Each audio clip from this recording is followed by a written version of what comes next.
It's very interesting anytime you have something like what's going on right now. Now, we've been talking about tariffs being implemented since President Trump got elected to office. So we knew tariffs were coming, but nobody really knew how the tariff strategy was going to be rolled out. But it's pretty interesting. I think if you go back and you look at President McKinley's presidency, his vision for how to utilize tariffs to raise revenue, but also how to balance the playing field between countries and open up markets was incredible. In fact, had he not been assassinated, I think that you would have seen he was elected to a second term. It was in his second term when he was assassinated. Had he not been assassinated, I think you would have seen probably 8 of the strongest years for the U.S. economy.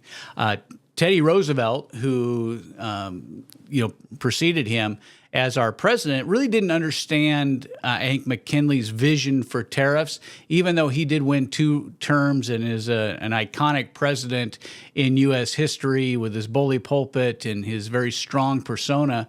As the vice president under McKinley, I don't think he really fully grasped how tariffs can be used in order to strengthen a company or a country's financial standing and balance trade throughout the U.S. There's no doubt. I mean, when you look at the trade imbalance, that the United States has had the short end of the stick for probably the last 4 or 5 decades.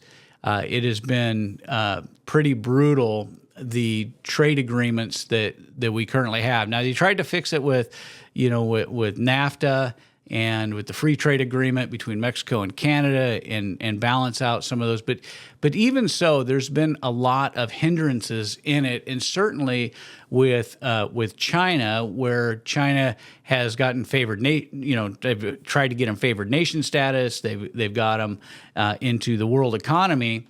And what's really interesting, if you go back and look at it, now it's been several months since I've looked at this thing, but if you look at the charts of economic powers in the world, 30 years ago, China was way down the list. But if you look at the list now, China is way towards the top. And one of the reasons is because of the imbalance in trade.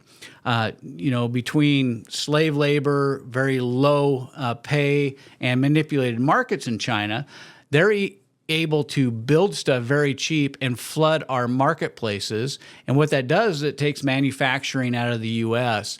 and puts it offshore, and then we end up buying more than what we are exporting. And President Trump is saying enough is enough.